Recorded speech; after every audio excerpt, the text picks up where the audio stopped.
What's up, guys? It's Rick Ginn with Flip with Rick, and it is February 9th, about 5 o'clock Eastern Time. Yes, this is live, and this is going to be a very valuable live stream. So, if you've ever wondered about how a double closing works, and specifically a double closing where you don't have to bring funding to the table, I'm going to go into detail on when you use it, how you use it, the key players in it, and I'm going to share some tips and tricks on stuff I've learned over 20 years of doing this technique.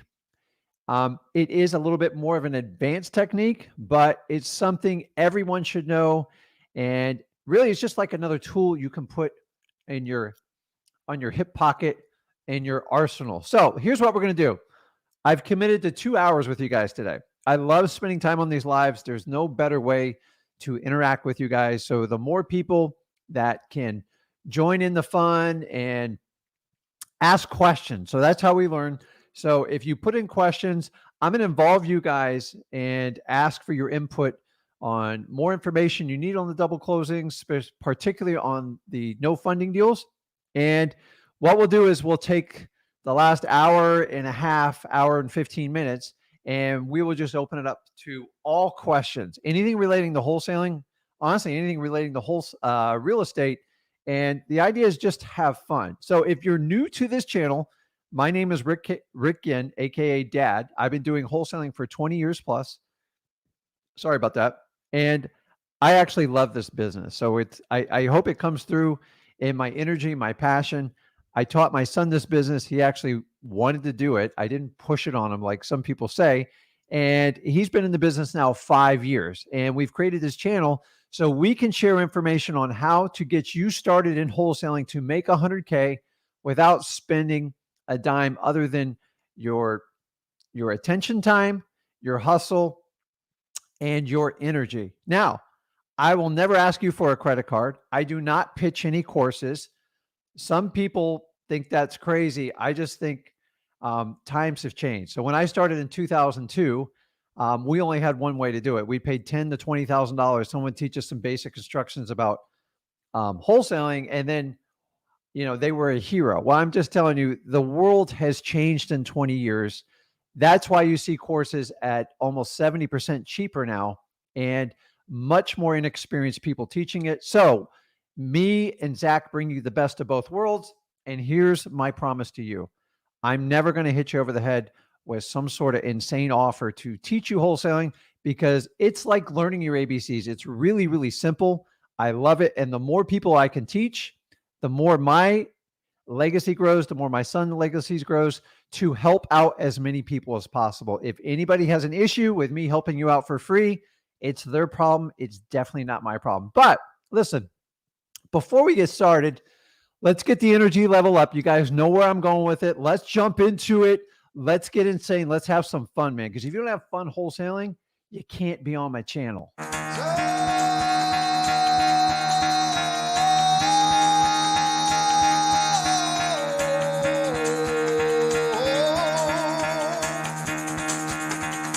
Get the fuck out of bed, bitch. Go.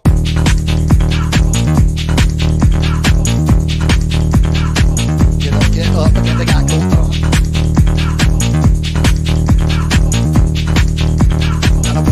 Time to wake up, bitch, get up.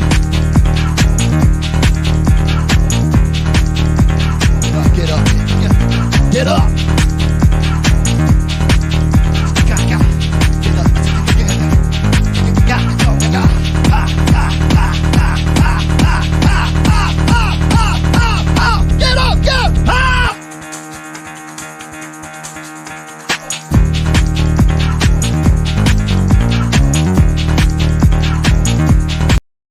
Whoa! I tell you what, man, I just love that video every time I see it. So it really kind of explains the craziness, the passion I bring to this business. I think so many people are so stiff and so boring when like teaching real estate in general. And honestly, I didn't get into wholesaling to like be boring and like just not have fun. Yes, I did it.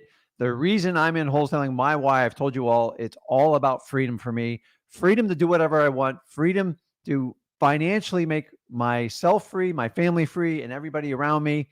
And I have the freedom to come on here live with you guys and teach you something that everybody else says you have to pay a what do they call it? A skin in the game fee. So listen, it doesn't matter if I'm helping you out. Great. If you want to use a paid course, I'm fine with that too. I just think wholesaling is so basic. There's no more secrets in it. It's all out there. So what I'm going to do is I'm going to go in detail on the double closing with no funding, probably about like 30 minutes. And this will be recorded. Please don't fall asleep. I might throw in like a crazy video in the middle to make sure you guys are all awake. And guys, take this as a learning, because a lot of people act like this is like some like really private technique. You just need to understand the mechanics. And it's probably not going to start out doing these deals, but I promise you, when the opportunity comes up, you guys can use it. So it's smart to learn the technique. Guys, use the comments with the people in there. You guys can pair up together. You can work together. I love when you guys answer each other's questions, help each other out. If you don't have something positive to say, please don't put it in there, because it's just going to get wiped out. So we're all here to help. So I'm doing this on my own dime to help you guys out, because I truly love this business. So without further ado, let's dive into it, man. I love the comments already. Somebody asked, hey, Rick, did you catch any fish? I did catch some fish, and I plan on doing some more fishing this week because wholesaling gives me the freedom to do it. So let's get into it. The double close. So we're particularly talking about a double close with no funding. I know there's a million videos out there, but I'm going to get into the mechanics of it, and then I'm going to answer any detailed questions you have, and then we'll open it up. So let's talk about, why would you ever use a double closing? And you've got to understand the purpose of a double closing. A double closing is almost exactly what it implies. So I love when a description actually describes what it is. It is two closings, okay? Another term that's often mixed up with this, and theoretically is the same thing, is the word simultaneous closing, okay? The only catch on a simultaneous closing, it literally happens instantly back to back. A double closing, for the record, can close within 24 and sometimes 48 hours. A simultaneous closing is like an instant double closing. So if you hear these terminologies, they're technically the same. There is just a timestamp difference. Hopefully that makes sense. If you have a question about that, put it in the comments. I'll be happy to answer it. So the reason why most wholesalers use a double closing, it's twofold. Number one, sometimes you just have contracts that you cannot assign for one reason or another. Maybe the seller, like my cousin or my realtor told me not to sign it because that way you can't take advantage of me. Or you don't want your end buyer to see what your profit is. Now, my theory on that is, I don't think you should really hide it. I'm just telling you, they're going to find out eventually. So you might be hiding it temporarily, but you're going to get that phone call anyway. So if you're disclosing you're making a profit in your contracts, and by the way, there's a gazillion contracts out there, they're always being updated. They've got to be common sense. So the other reason you do a double closing is because, honestly, you're never going to be questioned if you're a principal in the transaction, because if you close on it, there is no interpretation. If you're doing real estate without a license, it doesn't matter. So most people do it because they don't want them to see their other, they don't want them to see your profit on it. So now, Rick, when should I switch to a double closing via or an assignment? I love assignments, guys. I'm telling you, if you're starting out, focus on assignments. That is the easiest and fastest way, as long as it's legal to do in your state, which it is. You just got to check if you're required to get a license. There's only 2 states. I'm not going into detail, but it's Illinois and Oklahoma. 2 states out of 48. You guys do the math. Yes, change is coming. I'm not here to talk about that today. So at what point do you think you should switch from an assignment to a double? So here's my theory on it. It really comes down to your seller. Don't let the number determine when you're going to do a double closing versus an assignment. I've done assignments for huge dollars. They're all legal, and they're actually on the HUD, and they're insured by the title insurance. So unless you are hiding something from your seller, or your seller's going to have a problem every now and then. Sometimes there's an attorney involved, there's another real estate agent, and it's best if you're making a large profit. Now, I will tell you this, anything 10 grand or less, you've got to do an assignment. You don't have room to do a double closing. Okay. So use that as your hard rule. If it's 10 grand or less, you have to do an assignment. From 10 to like 25 to 30, that's where people start to get a little wishy-washy. Like once they get like around 30, they're like, well, maybe I should do a double closing. Well, why would you consider that? They actually consider it as an insurance policy in case something comes up at the last minute. Maybe a attorney or a realtor pokes their nose in it, or maybe a family member is like digging deep into it, and you go, he's making a $30,000 profit of you. That's ridiculous. And that will put you in a really bad situation. And for that reason, people will do a double closing. It's going to cost you extra set of closing fees, but a lot of people looked at that as an insurance policy. So these are the reasons why you would do a double close, and it makes sense. The thing that completely stinks about double closings is it's 2 sets of transaction fees. And on average, a closing fee, remember, it's going to be vary from every state, anywhere from 1 to 2% of the cost of the real estate to close it. So in that instance, if I had a $100,000 property, say I'm buying it for $100,000, say it cost you $2,000 to close on it, and then say you're selling it for $150,000, it might cost you another $2,000. That's $4,000 out the window. So if you only had a $10,000 spread built into it, you wouldn't be making a lot of money. And for that reason, you would go to the assignment. So double closings are typically there to ensure your profit, to make sure nobody comes out of the woodwork. Or if you have someone that really has a problem with your profit level, these are the best ways to do it. I always feel honesty is the best policy. If you're upfront and they know what you're doing, most sellers just don't care. Now, I will tell you, when you get north of like 50 grand, I would just, if there's any hint of any risk in the transaction, I would do the double closing, because it's a minor insurance policy and nobody can ever come back and claim anything because you were on title. Once you're on title and then you resell it, nobody can ever question your rights on it. So in the future, a lot of wholesaling will wind up having a lot of double closing, and I think you're going to see a lot of changes down the road. I don't really see any changes over the next 2 or 3 years other than some legislation, so I wouldn't spend energy on it. So you need to know when to use this tool in your arsenal and not just randomly use it, okay?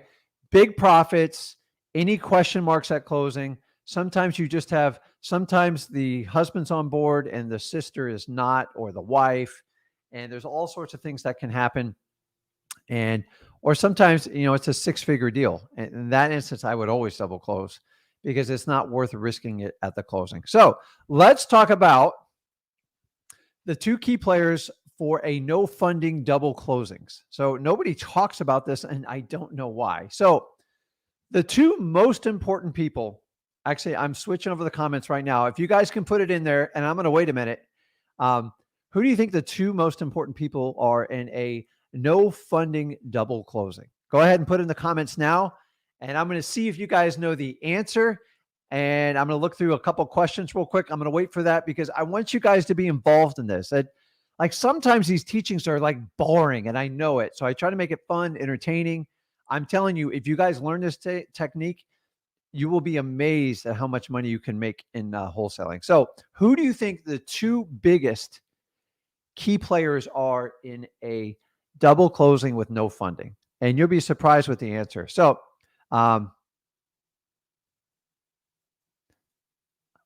so California says cash and escrow company, seller and buyer. So KG hit it right on the head. Awesome job. I'm giving you a thumbs up. So guys, if you like KG's answer, give me some thumbs up. Give me some love. We want to share this channel with as many people as possible. I'm on 2 hours, man. Help me out. KG, you are correct. And you guys need to understand this. It's very, very important. Okay. I'm going to go through it. Awesome job, KG. I'm now he's burnt my brain because he's a smart guy. So great answers. So the idea is here is I want everyone to learn. So number 1, okay, it is the title company. You cannot do these types of deals without a good title company. Rick, what's a good title company? It's a title company that you've got to know that is not a huge, giant title company. I would avoid them like the plague because they're probably never going to do this. And you have a history with them, like they know you. Like, so if KG's working with a title company, you know the principal owner, and you've maybe done a few deals. It's really helpful if you do a few deals, and it helps a lot. I'm going to walk you through the details of it and show you how to vet your title companies and the key questions to ask. The other one is right on the end buyer. It is the cash buyer, because you can only do these types of deals with a cash buyer. You cannot, I repeat, you cannot do a double closing with no funding with a conventional buyer of any sort or nature. They will never let it happen. There's typically going to be seasoning requirements, a minimum of 91 days to 1 year. And for that reason, you will be completely taken out on the deal. So, title company and cash buyer, you've got to understand how these two parties affect these types of transactions. So, let's talk specifically first on the title company on how to do a no funding double closings. So, guys, this is a lot of information. Don't worry, this is recorded. You can come back and watch it. I will try to keep this as exciting as possible, but this is the mechanics, and it's important to know it. So there's rules to this. So once you've established the title company will work with you, and like they're open to doing assignment agreements, and that's a great start, then you've got to dig a little bit further. I promise you, they will not do this technique if they don't know you and you have not proven trustworthy, because they are on the line when they do these deals. You have got to follow through. There's a lot of trust in these deals. So it makes sense they want to do it with reputable wholesalers. So you have to establish that first. So you've vetted your title company through the traditional way. I did an entire video. Go back and refer on this. I will try to put it somewhere in the notes. I'll have Zach help me out do it. And you can watch that video, and it teaches you how to vet your title companies to work with you to do assignment agreements. Once they'll do assignment agreements, then you can teach them how to do the double closings, and then you'll teach them how to do double closings with no funding. So, number one, the title company must allow for the closings to happen in escrow. Escrow is nothing more than a fancy word for trust, okay? So they got to trust you. You're going to manage the cash buyer. So that's really a non-part of this at this point. But the buyer is going to have to trust the process of the title company. So what happens is, say I go to a closing, we do a closing, and when you close it in escrow, it means you do the mechanics. You do all the signatures. Basically, closing in escrow is doing everything except the final funding. I do this all the time, guys, because I don't go to closings. Nobody in my company does, unless there's a major issue at the last minute. So we pre-sign. I typically sign a closing just for my closings 5 to 7 days ahead of time. We have no surprises. We're set to go. This is a normal part of my operations. And if you guys aren't doing this, you should think about doing it. Okay. So closing in escrow just means they do all the paperwork without the funding. The title company has to have a lot of confidence in you, because you are going to have to at one point bring the funds due to get this deal closed. It is a disaster if you don't show up with funding. So this is not something you take lightly and do recklessly, okay? You have to have high confidence. I'm going to show you how to have a high confidence in it, okay? Now, what happens is title companies use like fancy terminologies. All title companies use different terminology. On the HUD, the title companies I mostly work with, when they fund these types of deals, okay, they will call it acquisition funding. So this is a key term that is used in double closing with no funding. Not all title companies are going to be familiar with this. Typically in the Southeast and in Florida, I'm very familiar with this. They use this acronym called acquisitions funding. That's just a fancy word for a double closing with no funding. So you can test your title company out with that terminology and see if it works. It works with my title company. Sometimes they're confused when I tell them that. I'm giving you an advanced word. Do not abuse it. Okay. So the next step is they have to be okay with preparing a pre-release of escrow deposit for both parties. This is just a fancy word for a cash buyer putting his deposit in escrow and then he or she has X amount of days to perform on the contract, put their money in escrow, and if they don't, you, the wholesaler, keeps that deposit fee. Now, how escrow normally works, if one party doesn't perform or there's a dispute, that money, the escrow company is neutral. They don't get involved. So if both parties don't agree to release the money, they actually send that money off. Depends on what state you're in. They'll send it to the state. Sometimes they send it to the state court system, and then you have to battle out in court. And depending on what contract you do, if there's mediation required, it's a mess. Okay. I have multiple deals tied up in escrow. So like, give me an example. If you're going to buy my house and you back out of the contract after the inspection period and you left $1,000 earnest money deposit, and I said, well, that's fine. Well, we're going to liquidate that for damages because you didn't follow through as a cash deal.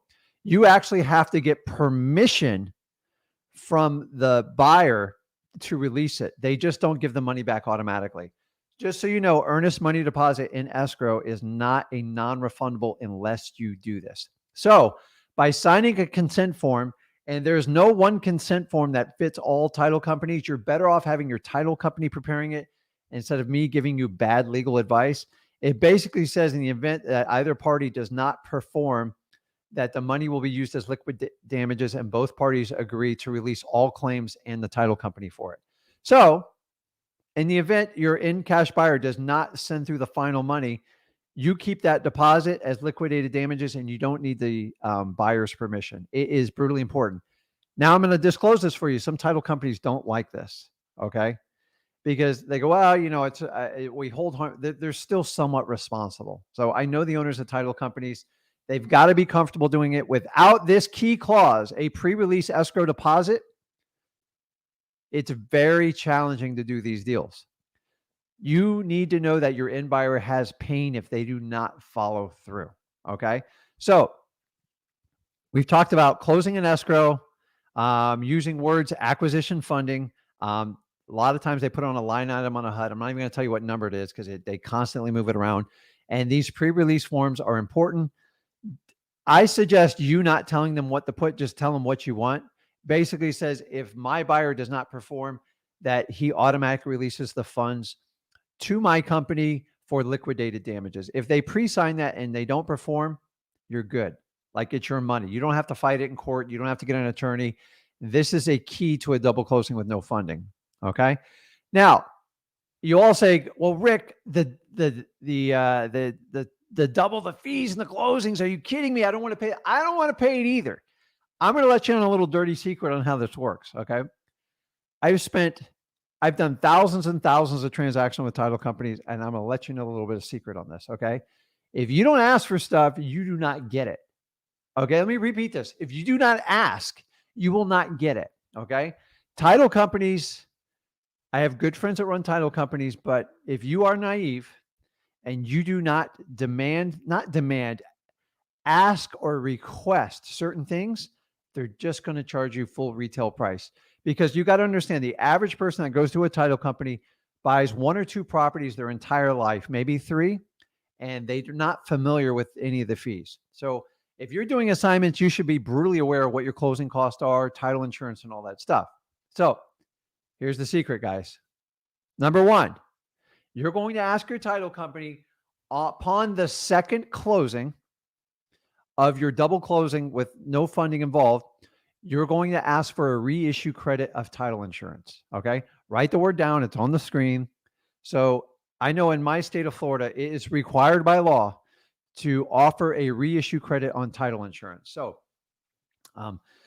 and they have to give you so you can usually go online and figure out what title insurance costs in your state. So I think it's like 70 cents per thousand. No, that's the doc stamps. I apologize. So like we just did a $250,000 house. I think the title insurance was just like under $3,000. So when I go to so that's A to B, I go to B to C, and it should be half that price. So a reissue credit is anywhere from 50 to a 60% discount. Guys, it's huge. And if you don't ask for it, I found out for 4 years I was being charged for this, and it was hundreds of thousands of dollars. And I was in shock because nobody ever taught me this. So ask for a reissue credit. It will lower your closing fees significantly. It is important. And most states by law have to make you aware of it. Now, some title companies will not offer this because it's a huge profit center. By the way, the biggest profit center for most title company is the title insurance. Okay. So keep in mind, they just wrote you a title policy 5 minutes ago and they're going to write one another again. What do you think happened in that house in the last 5 minutes? Nothing. So it should get a substantial discount. By the way, if you buy a property, say you're a fix and flip guy, which I'm not here to do that show, that's another show. If you resell that property, I believe within 1 year without any title changes, you get this discount as well too. The minute you change the title, you do a change of deed, a quick claim or anything like that, you are no longer, the reissue credit is not available to you. So this is a significant discount, guys. This can take like $1,500 off your second closing. That's number one. So we're all complaining about like the double fees. I'm showing you how it's going to be just a little bit more than one closing. And at the end, I'm going to show you how it's actually not even the cost of more than one closing with one simple phrase. So the next one is discounted double closing fees. I don't know about you, man, but if I'm doubling your title business and I'm doing two instead of one, I actually demand, let's just be brutally honest, I expect a huge discount. If you guys are not getting discounts on these types of deals, honestly, even if you buy one and say you're doing a light fix and flip and you sell it a month or two later, I still demand a discounted closing fee. So there's always a closing cost. That's the fee the company is going to charge you to close the transaction. The typical fees anywhere from $300 to $800. I know there's a lot of miscellaneous fees. Let's just call it $1,000. If I do a closing like within a reasonable time, especially within a day or two, I expect a huge discount. If you guys aren't asking for it, they're not going to give it to you. So now you can cut your closing fee in half. I actually have companies that actually charge me $100 to do the second one. Okay. Why? Because I do a lot of business with them. You guys can make the same demands. If you're going to take one transaction and turn it to two, please minimize your costs. Okay. Don't just roll over and take it, just ask. And if not, shop it around. Now, it's critical you take the exact same closing back to the same title company. You can't take it to another one and ask for these discounts. You can get a reissue credit on title insurance anywhere you go as long as you have the title policy, but I would use the same company in-house. It goes very fast and it's doable. So now we've taken the two closing costs and you're really like, now we're making it much, much cheaper just by using these two tactics right here with the title company. Okay. Now, let me see what am I missing on the title company? Release of escrow issue. And so what's going to happen now is your title company, they have to be okay. It is perfectly legal to have your cash buyer obviously they put their deposit in there. But now I'm going to go over on the cash buyer side and show you how this works with the title company. And then we're going to tie this all together. I promise. Stay awake. It's boring. I know, but like we have to do this. And then we'll go back to finding motivated sellers, which is what we need to be spending the most time on. So let's talk about the cash buyer side. Okay. Here's the most important term you need to understand. It's cash. Do not try this with conventional. It will never work. I'm just telling you, we're going to hit a roadblock. When I first started, we could actually do this. That's how old I am. But I'm telling you, you can't do it anymore. So cash only is key with your cash buyers. So if you're new to this channel and you're new to wholesaling, do me a favor, go to freewholesaling.com. I'm going to put it up here while I'm doing this. I think it's important you guys, let's see here. I'm going to put it up here so you know how to do it. And I teach entirely how to vet your cash buyers. If you Google on YouTube, you will find my cash buyer vetting video. And I give you 20 years of all my mistakes and everything I've done with a cash buyer. And you can learn from it and you can start like way ahead of the game. So cash only. Okay. Go to freewholesaling.com. You need a cash buyer. Number two, I don't know why everybody, if you have a difficult cash buyer, Don't use them. I'm just telling you, because they're gonna fight the title company. They're gonna try to push they're going to try to push all the deadlines and stuff. I do not use difficult cash buyers for double closings of no funding, meaning I'm using their money to fund it. Okay. Here's what I'll do with that buyer. You know what I'll do? I'll close it. I'll either use my money, or if you guys got to use hard money, soft money, or transactional funding, and I'll charge them another 5 or 10 grand. I'm going to call it the difficult cash buyer premium. And they have to conform to me because I'm the only person they have to deal with. So if you have a difficult cash buyer, just jack your price up and understanding they're probably going to fund it like a week or two later. It's just how it's going to work.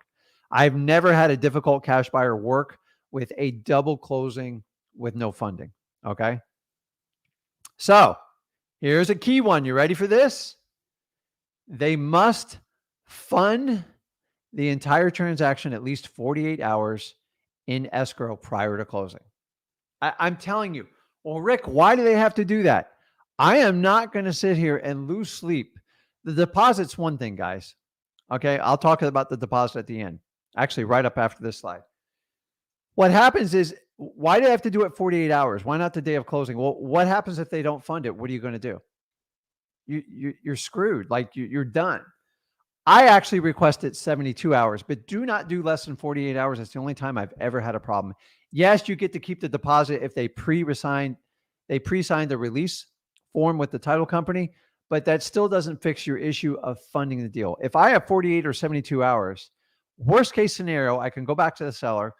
I can negotiate an extension. I can give them a few more dollars to keep it going. I can find another buyer, or I can find my own type of funding to get that deal, either with private money, soft money, transactional, like whatever you need to do. The problem is, if your closing date is the 30th and you wait for them to fund it on the 30th, and say somebody gets in a car accident or God forbid something, and I don't want that to happen to anyone, but I've had this happen to me. And at the end of the day, the seller and the title company is coming to you to get this deal done. If you screw up one of these deals, they'll never let you do one again. I guarantee you. Okay. You have to make sure that they can fund this deal. And this is why you need a cooperative cash buyer. So say they put down a $5,000 deposit on a $100,000 purchase from you.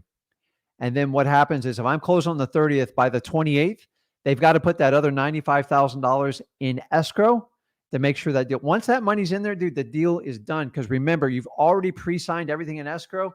You are good to go. I'm going to give you a diagram at the end of this and show you how this all ties together. Okay.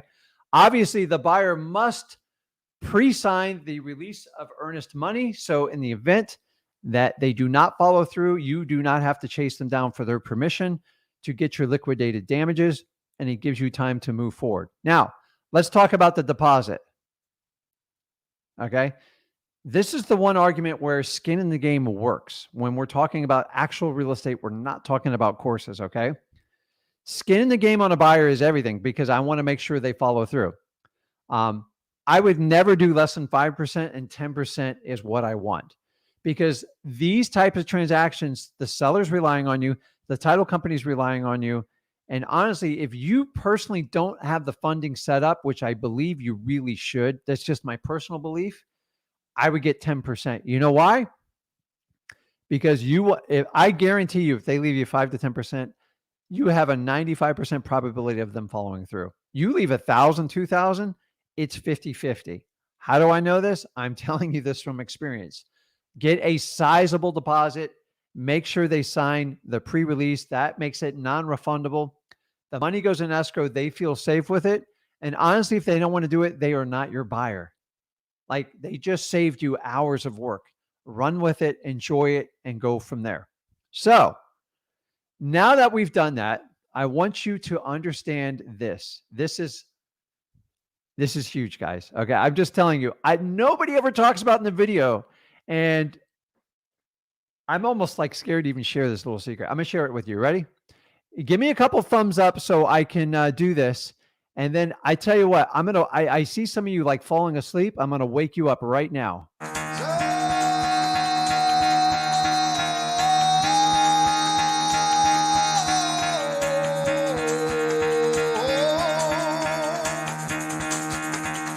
Get the fuck out of bed, bitch. Go. Okay, see, I got to do a little shock and awe to kind of keep you guys going here. So here's the key, guys. Okay, this is really cool. We keep talking about the double cost of a closing, and I don't understand why more people don't teach this technique. The problem is you got to do a lot of real estate to understand this. This took me probably 10 years to really grasp this concept. Okay, what do you tell you everything about real estate, specifically in wholesaling? Everything's negotiable. I repeat, everything is negotiable. How is it some people we pay for all their closing costs and some of them we pay for none? Why? Because when we get really good deals, we're more implied to help them out with all the numbers. Because if I'm making a $50,000 profit, do you think I care about 2 or 3 grand in closing costs? I don't. Now, in a double closing, especially if you're doing one with no funding, meaning you're using your end buyers, is obviously you are going to eat the first closing cost. There is no way around this, guys. Okay. You can technically ask for it, but the odds are. Now, the reality is you've already asked for the title reissue credit from the title company, and you've asked for the discounted second closing fee. I always, and I repeat to this, whenever I do a double closing of any capacity, my end buyer pays the closing cost. Why not? Think about this for a second, guys. When you do assignments, who pays for the closing costs? That's right. Your cash buyer pays for it. It's no different in double closing. So all these people running around telling you, well, double closing is going to kill you. It's going to kill you. It's only going to kill you if you let it kill you. I always pass this cost off to the end buyer. Yes, I'm using their funds to fund the entire deal. Honestly, they're always very happy to get the deals. And if you're really good, I mean really good, like negotiator talker, you can actually add the cost of the first closing in the deal in your profit. And technically you pay no closing costs, just like an assignment. Now, guys, this is a little bit more of an advanced strategy. I get it. But the more you could understand it and the more you can find the title company to work this in, amazing things can happen. So here's what I want to do. Let's walk through a flow chart, and then I promise you, we are going to do the questions. Let me get this off the screen so we can have complete clean screens here. Let's see here. Okay. So I'm going to give you a flow chart. I'm going to take my mug off here, okay. I think you guys see that there. So here's what happens. So you got the seller, the wholesaler, and the end buyer. Now keep in mind, the title company is the one who's making the whole flow work. So step one is there is a contract created. We call the A to B just because it's really simple and it's been around forever. The wholesaler and the seller agree to a contract price. I give an example of $70,000. Sounds really simple, right? That's the first step. You all know how to do that. If not, go to freewholesaling.com. We teach you how to do it. The next step is very, very simple. Is the wholesaler then goes out and finds a cash buyer, and this is called the B2C contract. Now, guys, keep in mind, this is not doing an assignment. Okay, this is putting two closings in one big transaction. The wholesaler finds a cash buyer that is cooperative, that will leave a sizable deposit and sign a pre-release escrow form from the title company. And in the event they don't close, you keep the deposit as liquidated damages without a fight. Okay. Then what happens is you say, listen, I have this deal. Here's the catch is you have to fund the deal 48 hours before the closing. We just want to make sure you have the money in hand, and it's really that simple. That's the explanation you use. If you want to tell them they're funding the whole deal, who cares? Like, who cares where the money goes from? The disclosure really comes down to the deposit and their ability to fund the deal, the escrow balance 48 hours to 72 hours in advance. I never wait till the last minute. If you're going to wait till like that day, like a lot of things can happen. I've had wires like disappear. I lost a wire once for 9 days. 9 days, guys. This stuff can happen. Computer errors can happen. Sometimes the banks will, if you don't do a lot of wires and they don't see that kind of flow coming out of someone's account, they'll red flag it and they'll stop the wire. This is why it's critical they fund it 48 hours. So here's the key in how it works. Very simple is now that end buyer, so they theoretically $100,000 in escrow 48 hours ahead of time. You bought it for $70,000, so they're going to fund your $30,000 profit. Yes, you're going to have some closing costs on the first side, not the second side. And then the $70,000 is funded from the end cash buyer, is going to go to the seller, and it is a perfect transaction. The key is you have to have a really good title company, and you have to have an educated cash buyer that understands they have to fund it ahead of time, and they have to sign a pre-release form. Guys, I'm going to leave this up just for about like 30 more seconds. So you can have it, you can refer to it, you can screenshot it, whatever. This is how a double closing with no funding from you, and it comes from your end buyer. Not every transaction fits this mold. Do not try to force this on transactions at work. If you have a difficult cash buyer, you probably shouldn't be working with them anyways, in my opinion, but that's just my theory. And that's it, guys. This is the double closing with no funding. I'm going to take questions. So if you don't ask me questions on this, you're missing out. This is your ability to do a free mastermind. And by the way, guys, I normally do this Friday. We did a little swap-a-rooney because I got a conflict of schedule. So Zach will be coming to you Friday, and me and Zach will be on tomorrow. So you're not missing out on anything. This isn't Friday. It is Wednesday, February 9th, 5:41. Is it 5:42 p.m.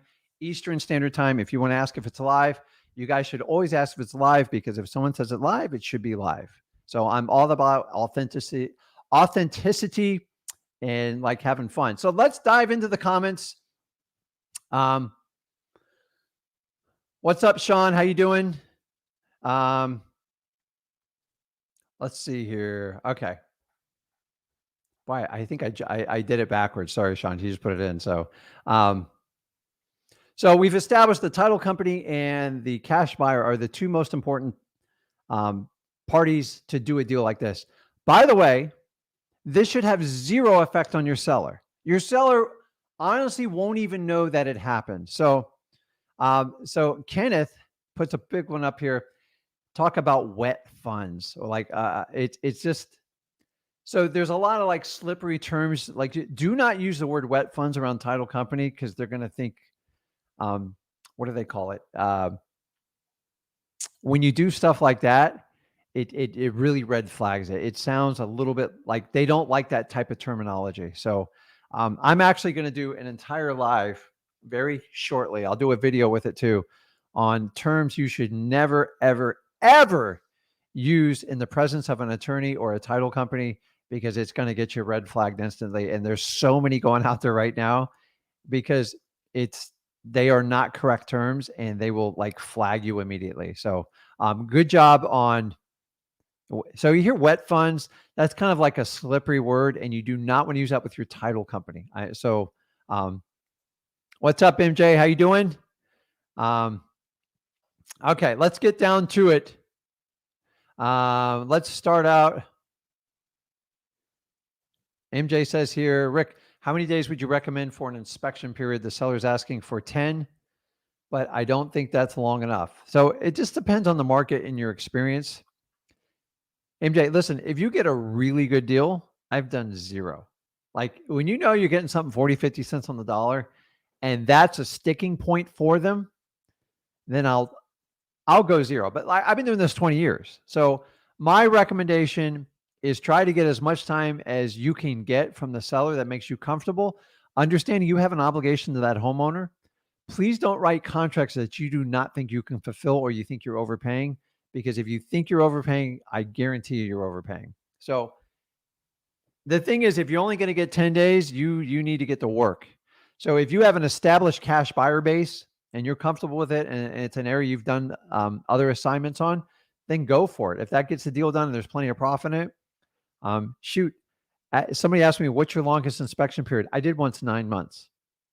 There was a lot of underlying conditions, but everything's open to negotiation, guys. There is no set rule. The more, the merrier, but you got to be ethical about this stuff. You don't want to drag if they want to be out of their house in like 30 days, you can't do a 30-day inspection period, because like they expect you to close. So I get a lot of deals because I have uneducated wholesalers that put on ridiculous 90-day inspection periods, and it doesn't help out the homeowner. So just be fair about it. and just use your best judgment on it. But like, you got to leave yourself some room. So here's my theory on it. If they are squeezing me on price, but I want it because I know I can flip it, but I know the margin's less than I want, I will go with a greater inspection period because I want to come in and find. So if I know the AC is bad and the roof's bad and they're like, no, no, no, it's fine. I'll either bring in an inspector, I'll bring in my partner, AKA Zach, and we'll say, listen, the AC shot, the roof shot, that's $35,000. I have to renegotiate. Once I have it under, but like, I'm only going to do it when they just, you know how people like, they just deny everything. Like, I can look at a house and tell, like, when you walk in a house, you're completely sweating. You walk out, you look at the compressor, it looks like it's rotting from rust. And then you open the door for the air handler and it's completely covered in mold. I know it's a bad AC system. Just because you hit the power button and it spins doesn't make it good. In Florida, it's between $5,000 and $7,000 for your average AC system. Average, not like high end, average. So I kind of figured out my pricing. If they are, no, no, no, it's good. I'm like, okay, that's fine. I'll send an electrician or an AC guy, someone I do business. They'll go by and inspect it for me for free.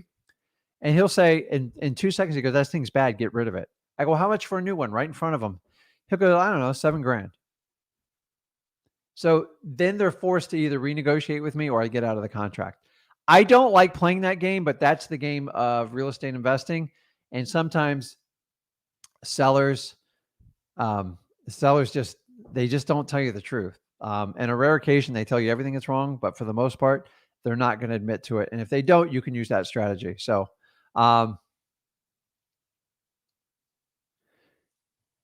let's see here.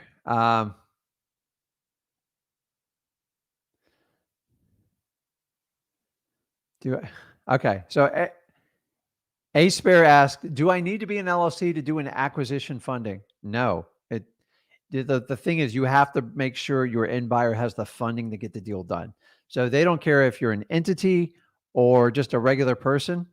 I prefer you do everything in its own entity, but no, that's definitely not a requirement at all. So awesome.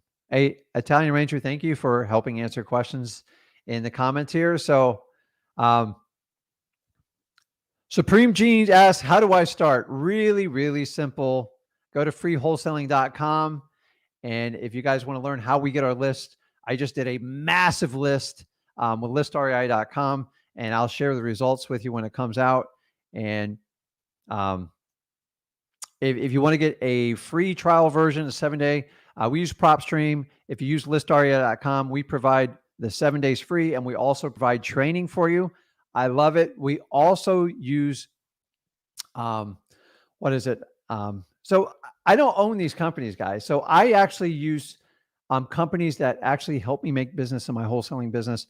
We also use Batch. And if you use the code Zach, you get 50% off on that. Each to his own. PropStream's great. If you're just getting started, you get 10,000 leads and you're on somewhat of a budget. It's probably the most comprehensive. If you guys want to do a little bit more advanced with skip tracing, a little bit more organized, Batch might be your better fit. But the best thing to do is try them out and see what the best fit is on it for you. You don't even need those technically, to be fair with you. And I don't own either company. I don't have stock in them.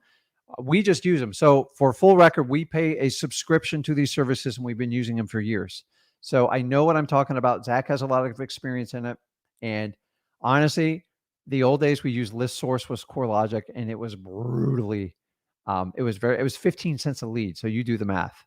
So I'm with you, Brandon. I appreciate it. So I think we answered. Sabrina said you need a company and an attorney. Technically, no, but if you're in a state that requires an attorney at the closing, you'll have to just review that with your title company. So, Plug Me likes the difficult cash buyer premium. Guys, I'm a businessman, and you need to be a businessman or woman. If somebody's difficult, if you want to continue to work with them, which my suggestion is just move on to the next person. Because either they'll go away and leave you alone, or they'll sit and hover in the background and go, okay, how can I do business with Rick or Zach? I go, you either conform to what we're offering. There's very few properties out there, but I've been saying this for 20 years. Very few good deals like we do in wholesaling. So either pay my price and do my title company, or you come back around and a week or two later, I'm just going to raise the price on you. And that's what I do. And I've had them pay the price over and over. By the way, guys, never, ever, ever negotiate your title company. Do not ever take it away from your title company. I've tried this multiple times. It is a disaster in the making. You have no control, you have no input, and I would never, ever do it. Some of you get tempted by the guy or girl goes, hey, tell you what, Rick, if I pay your $200,000 price for the house, here's the deal. I'll do it, but we have to do it through my title company. And I've said yes a few times early in my career, and they all ended in disaster. So they just try to change the rules. They manipulate everything, and that title company is fighting for them and not you. So, okay, guys, let's keep going. So this is your questions. I'm ripping through them. I love all the. so this stuff cracks me up. So, Kip, I hope you're getting value out of this. So, guys, we do this 100% free. There's two types of fees you pay. Okay. And this is generally in life. Number one is your time, the most valuable currency you have. By spending it here with me and giving me a thumbs up and telling me, hey, we really enjoy your content, knowing I'm not going to go in your pocketbook at all or in your wallet, should rest assure you that you can watch this stream safely without some ridiculous offer coming over to you to learn how to wholesale. I'm telling you guys, at freewholesaling.com is the most comprehensive wholesaling course out there, and it's 100% free. I don't know why this ticks people off. Well, I know why. I'm just not going to say it publicly, but like, who cares? I'm just trying to help people out. What I do with my time is none of your business. And if it hurts your business model, then maybe you need to kind of join the wave or find a new way of doing business. The world is going to change rapidly. Us using models from 2002, 2003 to sell wholesaling courses, I just think things have changed. So you guys make the ultimate decision about who you invest your time with. And I appreciate every minute you spend with me and my son.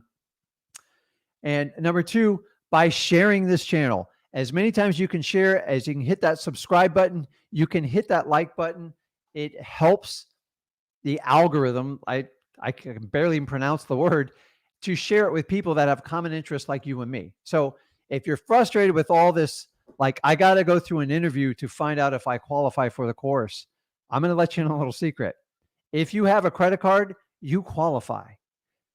So I'm not going to walk you through that stuff. If you want to do it, knock yourself out. But I just believe we've come to a world of being beat over the head through these slick salespeople and everything like that. Let's just be authentic. Let's do business with people that you want to be like, and let's be transparent. Honestly, if you got a $10,000 course, just put it up in the right-hand side. It's $10,000. I don't need somebody talking me into it. And I just feel like that worked in the early 2000s. But I think the internet, and especially YouTube, Facebook, all the social media has changed how we do it. I think people are looking for authenticity and transparency, and that's my move. And if it fits you, great. If not, you have the freedom to go wherever you want, and that's the beauty of it. So Cameron asks, how does insurance and taxes work on a seller financing deal? The exact same. There's no real difference. I understand the PITI, which is principal, interest, and tax insurance on a sub 2. But if I agree to the terms through seller finance, they still own the deed. How do I pay insurance and tax? So technically, if you do seller finance, this is typically a person that owns a property outright, is they actually record a mortgage. So it actually acts just as if you got like a bank mortgage. So if you do that, the deed will be recorded in your new entity's name or your name. And then the insurance and tax, the county is going to calculate the tax. They don't care how you bought it or what insurance company you use. And then insurance is going to underwrite the house. So in essence, Cameron, it's the exact same as if you bought a regular piece of property. So especially when you change the deed. So good questions. I love it, man. What's up, Stephen? Clearwater, just across the pond. So I spent some time in Tampa in my college days, but we were not going to talk about that today. I could do an entire show on that. What college never did for me. It never taught me how to make money in real estate and become like completely free. So, but I still love the West Coast. I love Clearwater. You guys got some amazing beaches over there. So Come on, guys, help me out with a few likes, man. I don't like Zach's like, Rick, you got to get more likes. I'm like, they just got to like the comments. So I got somebody up there with a frowny, like crying face. I don't know what that's about. If you're that upset, like you can go pay someone for the information. So King asked, is there an advantage to doing the double close? Here's what I want you to do. Rewind to the beginning of the show, and I explain why we use double closings. The main reason people do it is to ensure a large profit amount, or they don't want to disclose what their fee is on the deal. I got mixed feelings about that because I feel like, honestly, they're going to find out anyway. So if you think you're hiding something, you're typically not. So just, there's legally nothing they do it, but I don't want anyone ever yelling at me after the fact. So, I think honesty is always the best policy, but sometimes there's certain situations where you have to do it. There's no other way to do it. So, um, Liz says, hey, have you caught a live today? I have at 5:56 on 2/9. Guys, this stuff's live, and I appreciate you checking me on it, and you can check everybody else on it because I think we had a period where everybody was doing lives and there were just like recordings going over and over, and you guys figured it out in the comments. So I am paying attention to you, and I appreciate you. So, um, Stephen, actually, if you go back to the recorded part of this, I tell you, a lot of it's personal choice. If you're making if there's only a $10,000 spread, you have to do an assignment because there's just going to be no money left in the end of it. From 10 grand to like 50 is like the gray area.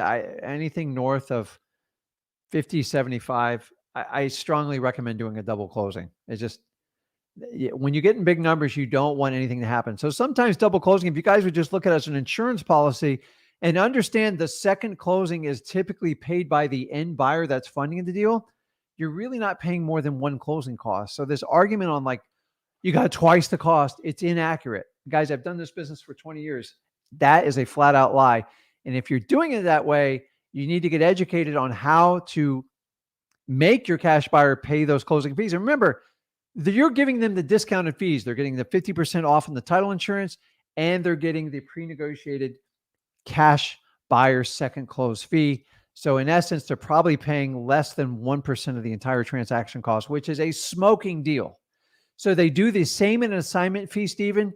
So why not do the same thing in a double closing? And I've had instances where I've had them pay for both costs because they want the property so much.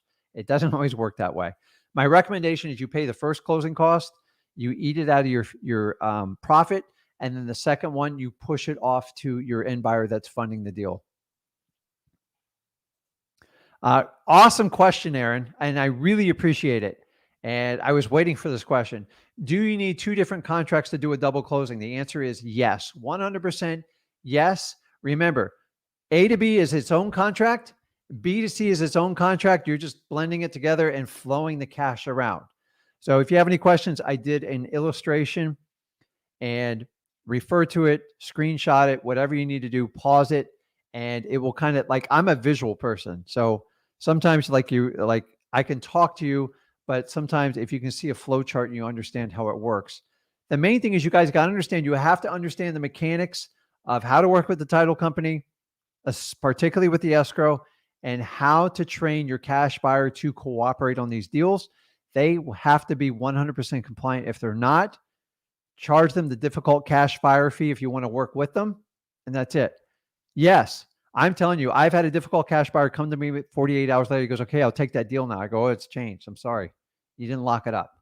Because I know he or she's going to be difficult and my staff is going to like get ticked. And then my title company gets mad at me. So I'm going to make sure there's extra profit in there to take care of everybody that helped me out with the transaction. Doesn't always work out that way, but I love it. So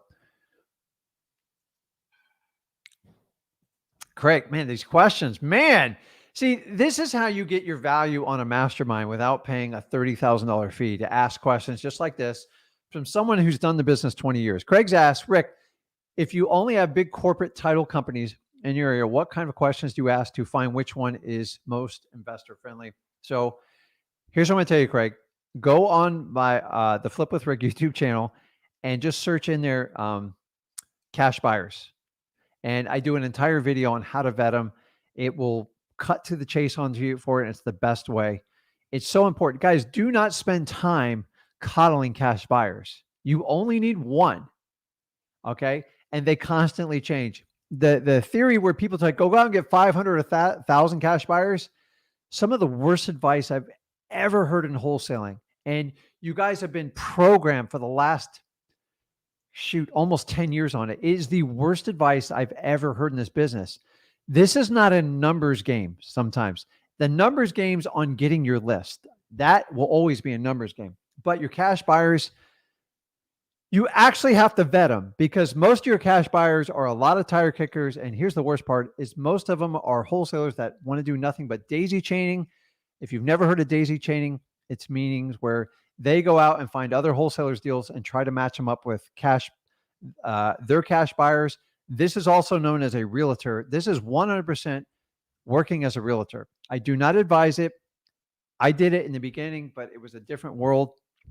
And guys, we never have more than 75 to 100 cash buyers in our database. And by the way, it churns over every 3 months. So if you have a 500, 1,000 piece cash buyer thing, listen, me and Zach teach you how to go out and get 100 cash buyers. I'll tell you that 100, you're probably gonna have to whittle down to 20, 25 when it's said and done. And then to go, like when you get to the property, only 4 or 5 are going to fit the bill for it. So you're better off just trying to find out and talk to your cash buyers. But I'm talking about 5-minute conversations, not like an hour. You do not need to spend that much time with them. But if they do not have a proof of funds and they can't show it to you, run. Just get out of there because they're just going to waste your time. So Craig, that I know, sorry for the long answer. YouTube search cash buyer in the Flip with Rick channel, and I explain it in grave detail. And I think Zach does several videos too, because I push him on how we work with our cash buyers. Guys, I am not a fan of getting a ginormous cash buyer base. For some reason, over the last really 8 to 9 years, there's this new wave of teaching that came. And this is one of the reasons why I stopped doing the coaching model, because everybody was teaching the exact same model. Go out, get a ton of cash buyers before you even get a deal. Go get 500, 1,000. How the hell are you going to do that? That's ridiculous. You're going to have to, so you're going to start a relationship off lying to people. It's wrong, guys. And you are constantly going to be on the, what do they call it? The hamster wheel, the rat race, because you're going to have to do it forever. It's exhausting and it's not fun. You're better off going out, putting out some marketing, either social media, whatever have on an active property you have. Find cash buyers that are qualified, meaning they pass the snuff test, proof of funds, they're cooperative, and they want to buy in that area. And then you can whittle that down and usually get 10 to 20 people and you find the best buyer for it. And then you can have a cash buyer for the rest of your life. Very rarely, the most properties I've ever sold to one person is about 45. They all die out on you eventually. You will never have a cash buyer for life. So getting 500, 1,000 like makes you feel good. You can brag about it. It doesn't do you any good. You only need one. So starting out by lying to them and then constantly spending all these ridiculous hours fishing for cash buyers and you don't even have a deal, it's terrible advice. And dude, I could go on and on. Like it just, everybody wants to run hard with the numbers and nobody wants to get down. How do you last in this business 20 years? I don't know. Maybe you listen to someone who's been in the business like 20 years. I'm telling you, you have to get past a transaction with people. Like we all want to just click a button and do a transaction. The reality is real estate will always be people intensive. It's becoming less people intensive. And the people that pay attention and actually listen to people will get amazing deals. So many people are trying to shove deals. When you guys sit there and email and SMS to 500 to 1,000 people on your list, actually I have it right here because I'm on every wholesaler's list. See if I can pull it up here. They just constantly send me the deal. Like I don't even know these people. They send me deals and I just track their area codes and I use it as a cheat sheet on how I can penetrate their market. They make my job really, really easy. It's so easy if you're going to be, you don't vet me. You know, I'm like a full-blown wholesaler, real estate investor. Why would you have me on your list? It's a terrible idea. It's just a terrible, terrible idea. Now, the guys that call me, hey, Rick, Zach, we got this deal. I give it to my guys. They underwrite it. Either it works or not. And then if we get a deal and it works, then we're going to pay attention to that person and we're going to try to develop a relationship from them. It never lasts like forever, but you never know. So good questions, man. Okay.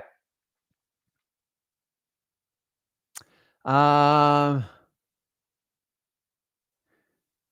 I think I answered this one, but since we're talking about double closings, Adonis Lopez, how you doing?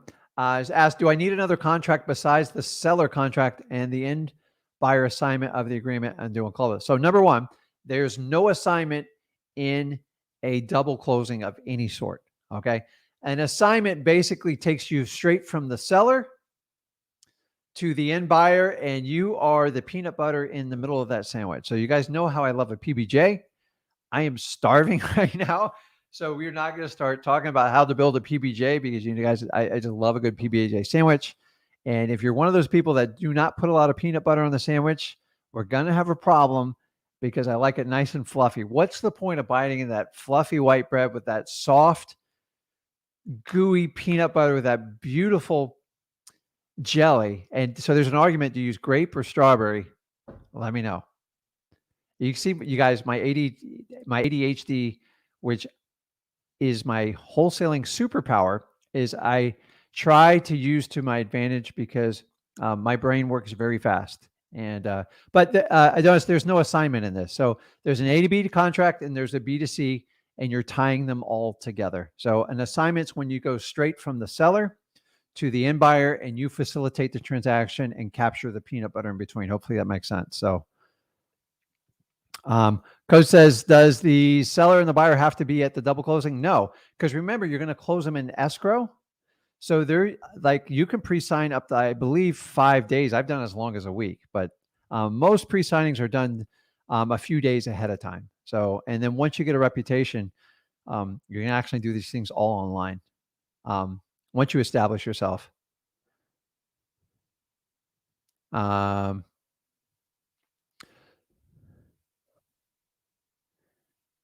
So MJ says, how do you deal with an inspection for a virtual deal? So number one, you have to have an inspection period because you don't know all that market well. And we always advise if you can work with someone locally. So hopefully you're doing virtual in an area that you're somewhat familiar with and you have somebody you can work with, or you can at least hire someone, usually pay them $50 to $100 to go out and take pictures for you. And you can do it that way. So if you go on the YouTube channel, Zach has an entire series on how to do virtual deals. And I suggest finding him because he's really, really good at doing those deals. So try that out here. Okay. If you guys, let's see here. Okay. Oh, here's a good one. Okay, so we're getting a little off subject, but I'm fine. Guys, we are opened up. So we got 55 minutes, whatever. If you don't ask a question, I can't help you. The reason for asking the questions like this, because everybody can learn and you guys can go back and refer to this. So instead of me sitting down and gaining 200 pounds, having lunch with every one of you guys, this is the best way to facilitate our time together. So by the way, I do love live events. People are like, hey, Rick, can you do something live? Right now, we're just trying to build our community and connect with as many people as possible. So the more you guys share this, the more you tell people, hey, check out Flip with Rick. They're actually teaching wholesaling for free and there's actually no catch. Wholesaling is really basic, guys. It's not complicated. I've been doing this for 20 years plus, and somehow we're selling the same secrets from 20 years ago at a huge discount. And the quality of people teaching it now, there's some very reputable ones, but there's a lot of people doing 4 or 5 deals and they're teaching this business. And I don't know. I just think you should do this for a while. You got to get some clout on your belt. And I'm okay with the people like that do it for a living. They're like legit, but you guys have choices. It's up to you to vote how you want to spend your money and what you do. This whole skin in the game, it works for properties. I'm telling you, how you learn information today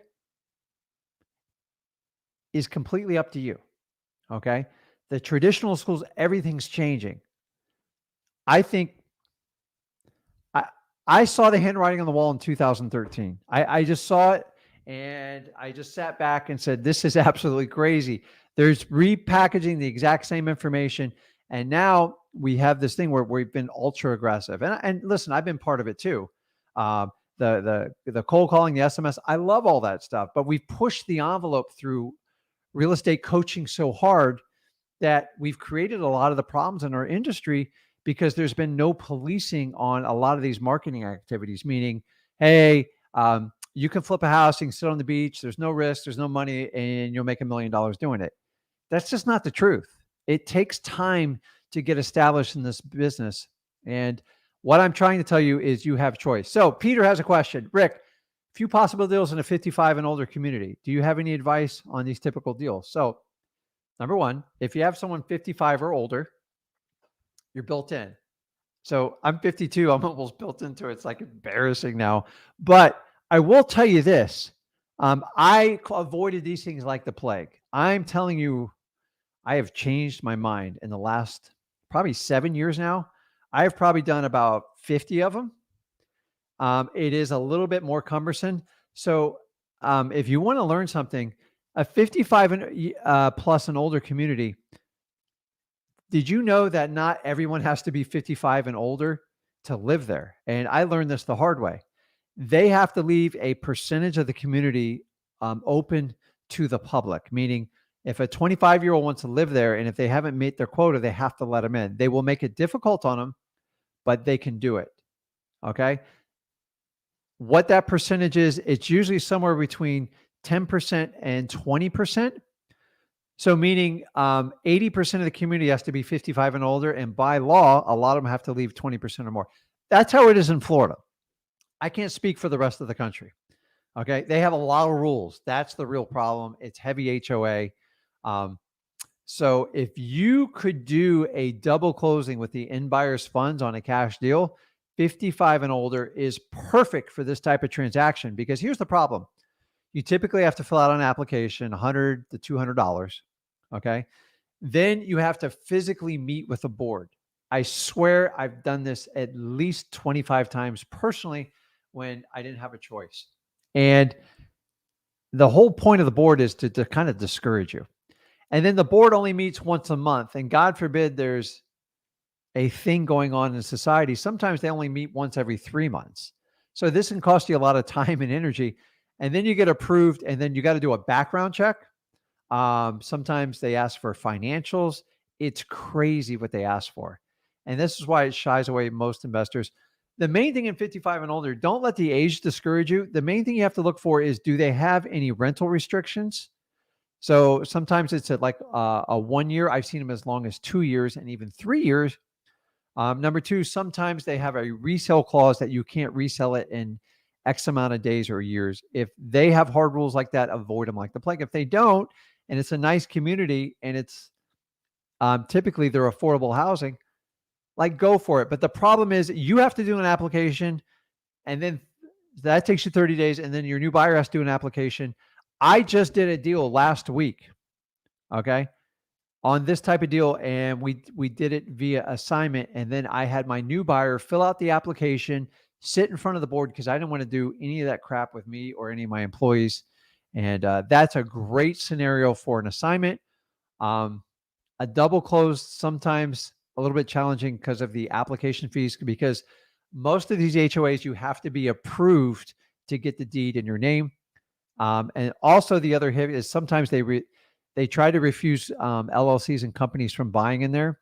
I challenged somebody recently on this, and I won, but I had to get an attorney. And HOAs try to strong arm a lot of things. So just make sure that you can resell the property without a hitch, and there's no rental restrictions. So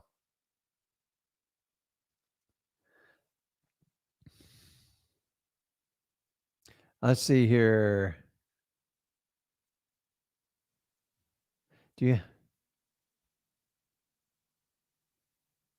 So KG, the answer is yes on that.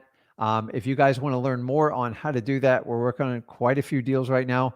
Remember, you got to have a deal that's under contract. It's not daisy chain. You're direct to the seller, and that you, let's see here. And you got to be able to work on the deal. So here's, they go, hey, Rick, what's your catch with JVing? I want to do deals like in all states. Here's the catch. I'm not charging you a coaching fee. I'm not charging you a fee to submit it.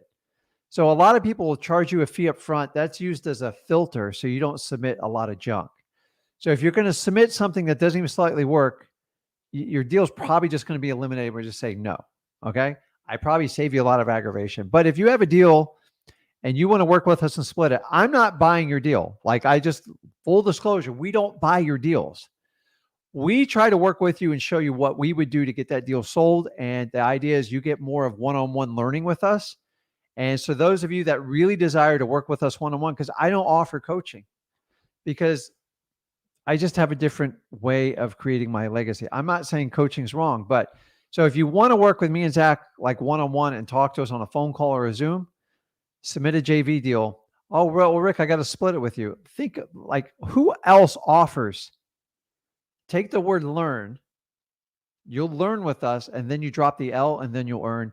Nobody offers this program. I know it for a fact. So there is a fee involved in it, but you learn a lot. And then if you want to establish a relationship with me and work with me, I have probably a dozen, a lot more than that. That's going to be embarrassing. I have people all over the country I work with because we work well together. We have fun, and I'm an outside of the box thinker, and we find ways to put deals together. And I'm like friends with a lot of these people. I have amazing relationships, and that's what I'm looking to find with it. So not everybody qualifies for it, and I get it, but yeah, absolutely. I don't know much about PA. I know it's cold there right now. I'd love to hear what the temperature is. So we won't get in the whole temperature swap thing, but man, great questions. So, okay, let's see here. Rolling along, guys. We got like another 40 minutes, man. I need questions. Let's see here. If you guys are new to the channel, check out freewholesaling.com. Everything you need to know to get started in wholesaling to make six figures without spending any type of money on a guru or coach. Remember, you vote with your time. You definitely vote with your pocketbook and your wallet, and I'm not taking it from either one of you. So let's see here. Cameron says, how do you wholesale a seller finance deal? It's remember, you're selling the deal. So if an awesome financing comes along with it and people don't have to qualify for bank financing, you just increase the value of the deal. So Cameron, like, think about it. What type of person would buy that deal? Somebody that's got some shoddy credit, maybe somebody who went through a divorce, has a challenging thing. There's a lot of executives who make a lot of money. They went through a divorce. There's credit shot. They are perfect for this because they'll leave you a large down payment, and they would love to work with any type of like financing, subject to, seller finance, wrap, lease option. Like, there's standing room only in my market, and I guarantee it's in yours too.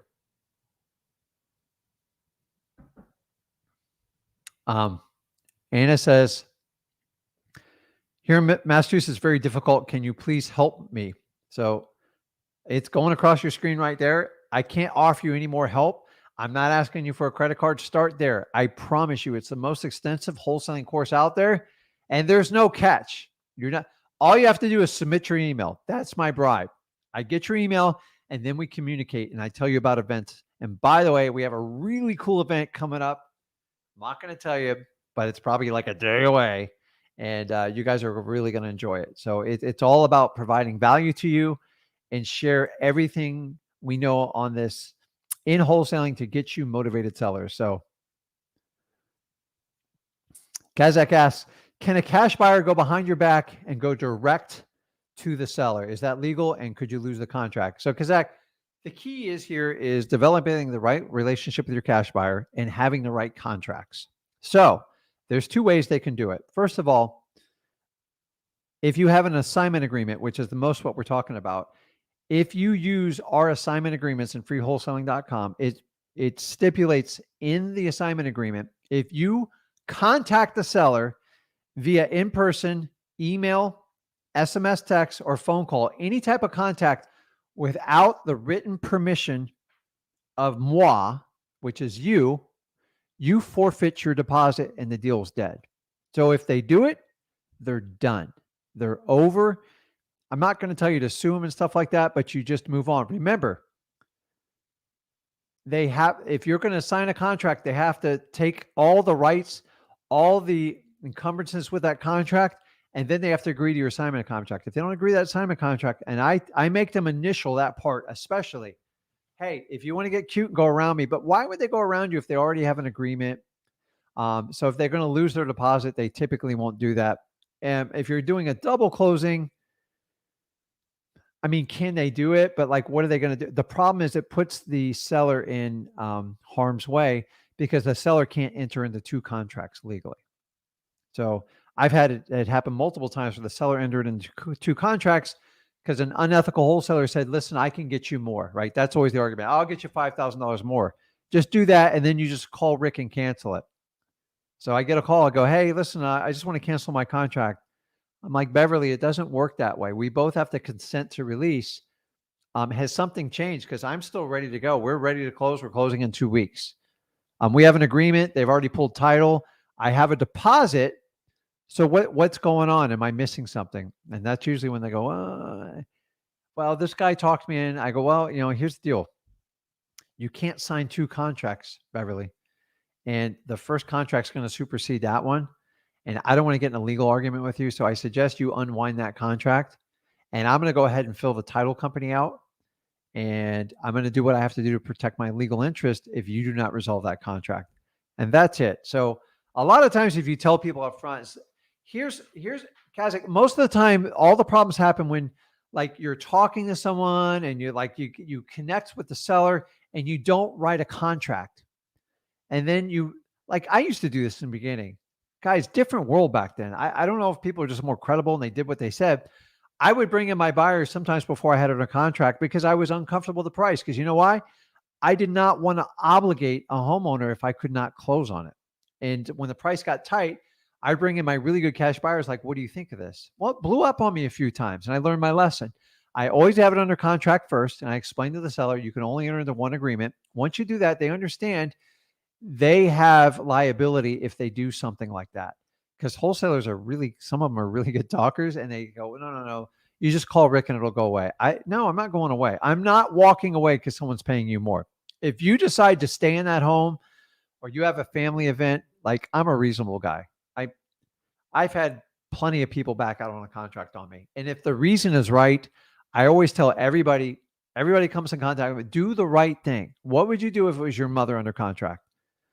So say somebody got sick in the family and they said, listen, we were going to move, but things have changed. They're going to move in the house, take care of them. I'm like, yeah, like I get it. Like just be a human being and then it will come back to you tenfold. You got to do that. Like, what are you going to make them close with? You can sue them, but like when you get in front of a judge, have fun. You guys, I'm telling you like this, your contracts, here's how I look at every contract I write. If I had to sit in front of a judge, would I feel comfortable with the agreement I have? And if the answer is no, I won't do it. Because guess what, guys? I've sitting in front of a judge plenty of times. In 20 years, I'm not bragging about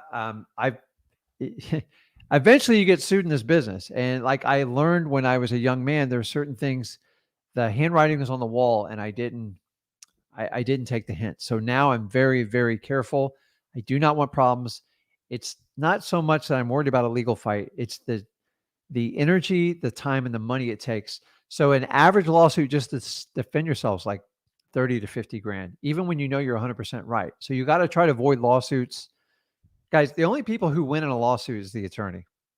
So 50% of attorneys are proven wrong every day in the courts. I just don't want to be there and do it. They'll all take your money in your case.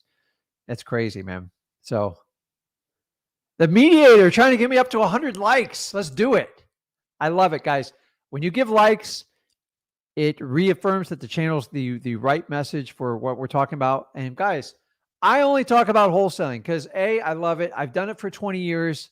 I do a lot of other things, but I'm going to be honest with you.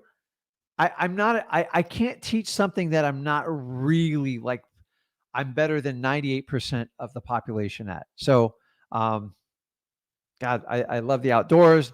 I love fishing. I love anything with physical activity. I love extreme sports. I love weightlifting. I've taught my son, my kids, the importance of taking care of your body. And especially when you get like 50 and older, guys, what are you going to do with all that wholesaling money if like you're just, you hurt? And so I want to make a quality of life as much as possible, but I'm learning every day. And I'm not an expert on it, man. I got like my own struggles, just like everybody else on this is in the channel. So whoever you're taking advice from, make sure they stay in their lane. The minute they start trying to find you another asset, run. Like I don't understand it. The minute they give you religious advice, run. I don't understand this part of it. I know my lane to stay in. I know what I do best. I know what I love to do, but like I'm not the best at it, and I strive to do it every day. So find a career. I hate the word career. That's a terrible word.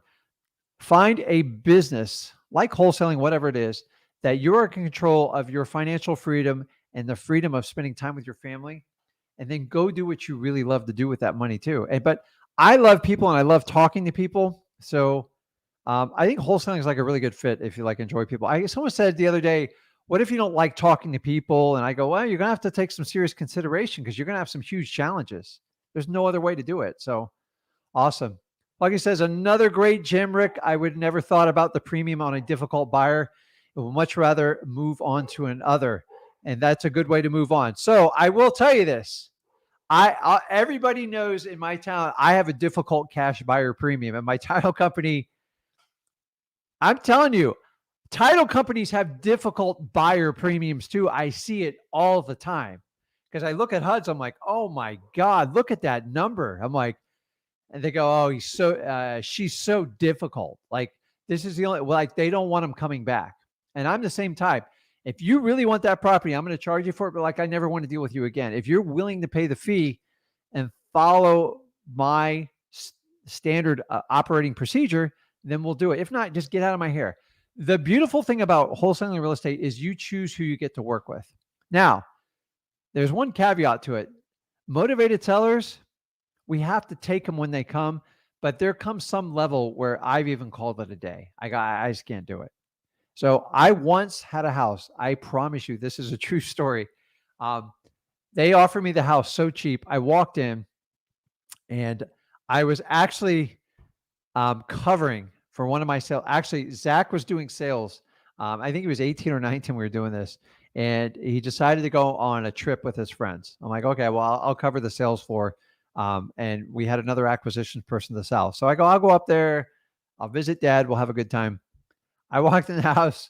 I threw up in my mouth, and then I threw up outside. And it was the most disgusting. I've seen a lot of bad houses, but I can't even describe what I saw in this house. There's feces, there's cockroaches. It's so bad. They had an extension cord with the fridge outside in the rain, not even covered. And she offered me a ridiculous price. And I go, you know what? I didn't get in this business to do this. And I probably made an immature decision. I just walked away from it. It was disgusting. My friend bought it and he made like 20 grand on it, but I wouldn't like, I have a limit in what I'll do in this business. I mean, so we have to work with motivated sellers, but sometimes there's a limit. So here's a recommendation. If you're dealing with a difficult house or like a really smelly, nasty one, which means you're going to make a lot of money, just go out in the front lawn. They know how bad it is. Do not stand there in that stuff. Because I didn't get in this business to throw up. That was embarrassing. I chewed Zach out about that for 20 minutes. I go, you know what you left me with? He goes, are you kidding me? You walked away from it? I'm like, I'm telling you, man, like I couldn't breathe. It was disgusting. So difficult buyer premium. You guys choose the buyers you work with. Do not put up with any of their crap. It will always blow up on you. And remember, they're putting their best foot forward. And if they're kicking you in the teeth in the first minute or two, dude, wait till you get to the closing table. It's painful. I've had such ridiculous demands. It's ridiculous. Here's an easy one. One of my favorite questions. And by the way, I get this all the time. So this is a question saying, Rick, how do I comp a difficult property? Meaning I can't find good comps for it. So it doesn't matter if it's a mobile home, a manufactured home, a single family home, heck, even a duplex. Here's what you need to understand. If you can't find comps and it doesn't make sense, you need to do what we call reverse comping. Reverse comping is take the cash flow of the property. If it's a single family home like this, like a modular home or a mobile home or a SFR, figure out what the rents are in the area. It's real simple. Call around the signs. use rentalmeter.com and figure out what the rents are. And you can use what we call, some people call it the 1% rule, the 10% rule. It doesn't matter. So if property rented for $1,000 a month, you would never pay like more than $100,000 for it. That's on a single family home. That's why mobile homes are so attractive. I bought in a whole series of mobile homes because I found out where the Amazon, what do they call it, distribution center was going. And you know how I found out? I got caught in traffic. So guys, a lot of times your research, if you just open your eyes, see what's going on. I got blocked by 50, those prime blue trucks. I'm like, what's going on? And Zach went to me, he goes, man, I got caught in that. Like, did you get all those prime trucks? I go, what's going on? So we did a little research, a little drive around, find out they opened up this huge distribution center and they had like 1,500 employees. Guess what? They all needed within a 5-mile radius a place to live. Rent shot up. The mobile homes missed out on the park. We found mobile homes where they own the land. And so we were buying them at $10,000 a pop. Right now we rent them for $1,200 a month. So what I'm saying is look at the cash flow on it. Okay. The easiest way to calculate what you can come up, and this is how you calculate a cap rate, AKA an ROI, which is a return on investment, is take your rents. So say it was $1,000 a month times 12, that's 12,000. Okay. I want you to take 2 months and remove it off of there, which gives you some room for, because you're going to have some vacancy. So you got $10,000 off minus the average cost of tax and insurance on that property. And that will get you your net number. Then you divide it by the price you think it should be, and that will give you a return on investment. So if I'm not great with numbers off the top of my head, so that I didn't get the math wizard like my son, is if you wanted to get at least a 10% return, you would have to get at least like around $1,000 a month in rent. Okay. And that's considered like decent. The problem is when you get around like really, and the smaller the number it gets, so you can play with that purchase price. So if your standard is, and remember, the lower the return, the higher the price. So just do the math. If you guys just Google it, you can do, it's called the cap rate, which is capitalization rate. It's the same thing as ROI. You take the net of the property, you take the income minus expenses, and you divide it by the price, and it'll give you a cap. Now, for those of you that skipped out on algebra, this is where it's actually going to pay off for you if you actually paid attention in class. I did not, okay? This is just algebra coded for real estate. So you can switch the numbers around. You can do the denominator, numerator. You do not want me giving a math lesson. I'm way outside my lane in here. And that's how you calculate it. Once you establish what the cash flow is, then you can sell it to a cash buyer and go, listen, if you buy it at this rate, you'll get an X amount of percent return. And they all have a number in mind. Most investors love anywhere from 8 to 12% on properties. So you just find the sweet point. Mobile homes are going to go up higher to like 15 to 20, but don't use my example. I bought one for 10 grand and I paid it off in less than a year. So that's an incredible cap rate. And those are the deals I'm always looking for. But guys, so if you have a difficult property and you can't figure it out, figure out what the rent is, figure out what the net is, and then play around on calculating an ROI. So it sounds complicated, but it's really not if you think about it. And then that'll give you a starting basis of what people will pay for a property. That's how landlords do their calculations. So there's always going to be cash flow, and then there's going to be comps. Sometimes you just can't find comps because it just don't work. So I appreciate it.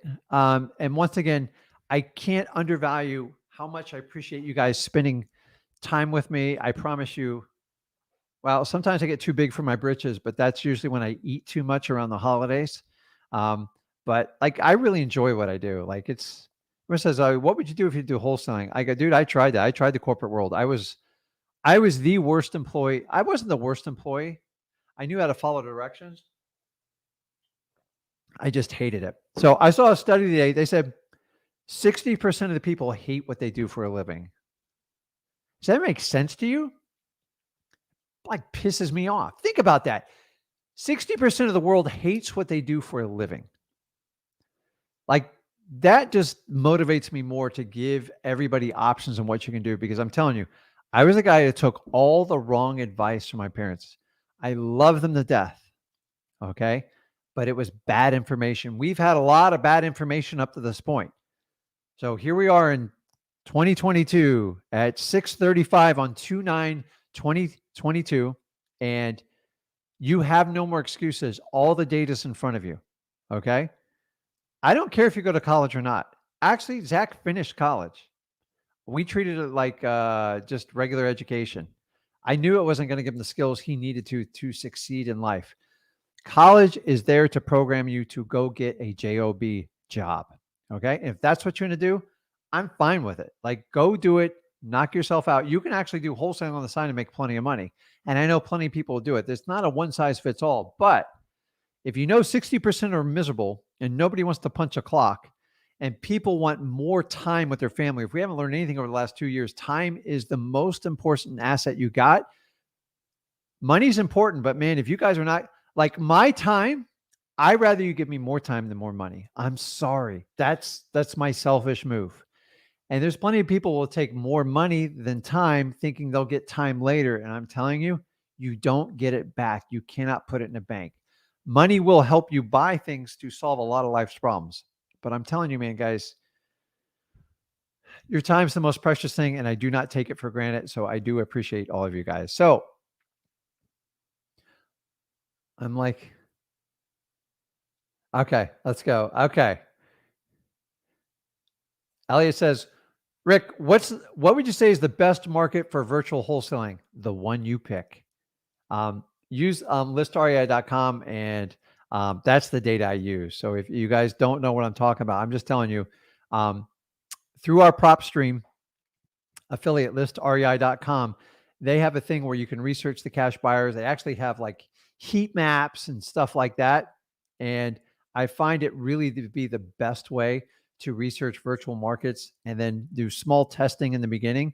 And then when you find some deals, go all in. And here's what I always say to this. The best way to find the best markets is just use all these gurus' information that teach people to go get 500 to 1,000 cash buyers, and then just reverse engineer their cash buyers list and find the best area codes. And it'll give you a roadmap where they're having success. And let their bragging be let them spend the money, and then you can go out and do deals without trying to figure it out for 6 to 12 months. So hopefully that helps you, Elliot.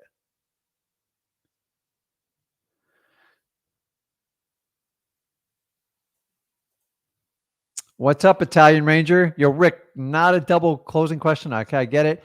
What are your thoughts on buying index cards to send postcards to owners as a beginner? So it's kind of funny you mentioned that. I created a product a long time ago, 2012, 13, and it was called the handwritten postcard. And I had this exact idea. Okay. We figured out how to do it on home printers. We actually turned a room into it. And I mean, I hit it out of the market with it. I had a lot of success with it. And I went to a lot of people. I said, hey, what do you think of this? They go, it's a terrible idea. Only to find out they copied my idea, mass produced it, and put it in a coaching program. And I never got credit for it. And it is what it is. It was a learning lesson. But it's not a bad idea. But I got to be honest with you, Elliot, if you just do this, I'm going to do you a little bit of favor. Go to mailingmastery.com. I teach an entire course. I'm probably one of the top guys for direct mail in the country, and I know it because I've used it since 2002. And let me see. No. I want you to go to mailingmastery.com. It's everything I know about direct mail, and I don't hold anything back. And you're absolutely nuts not to use it. I suggest in the beginning, I tried doing the in-house, what was it? I tried doing the in-house printing. It's actually cost you more money to do it. You're cheaper to use a mailing house. And I'm just telling you, it is the truth because it works well. But like in the beginning, I used to pay a little old lady to hand address envelopes and send them out with like a little handwritten note. Now the note was photocopied for full disclosure, but hey, dude, like whatever works. Like, or you can put stickies on people's doors when you do driving for dollars. Works really, really, really, really well. So if you guys are new to us, join us on Facebook. We have the fastest growing group, the most active group on Facebook for wholesaling, Wholesaling Houses for Real. We have rules on there. And if you break the rules, you're out. And I got people who publicly get upset. Oh, I don't understand what I got kicked out. We had someone that was a high profile person, great person, no problems with him, but he publicly announced, I got kicked out of the group and it's not fair. You didn't read the rules. There's no coaching, paid coaching allowed in the group. You cannot promote and spam the group, and you cannot promote negative energy in the group or you get deleted. Like, it makes sense, guys. I don't have time all day, and people love the group because we don't allow spamming. We are the only active group. Like, you're gone. Someone's job is just to get rid of your stuff. I don't understand it. You don't understand how you cannot start a relationship with spam. And I refuse to be part of groups that will not police it anymore. It's ridiculous because some coach taught someone, go to all the wholesaling forums and just say, give me your cash buyers. Who wants to work with me? Guys, the worst way you can do it is doing it that way. So go join the group. You're going to enjoy it because we cut out all that crap for you, and it's not easy to do. So good question, Italian. You can do it, but like there's a lot of service that'll do it for you, save you a lot of time and energy. So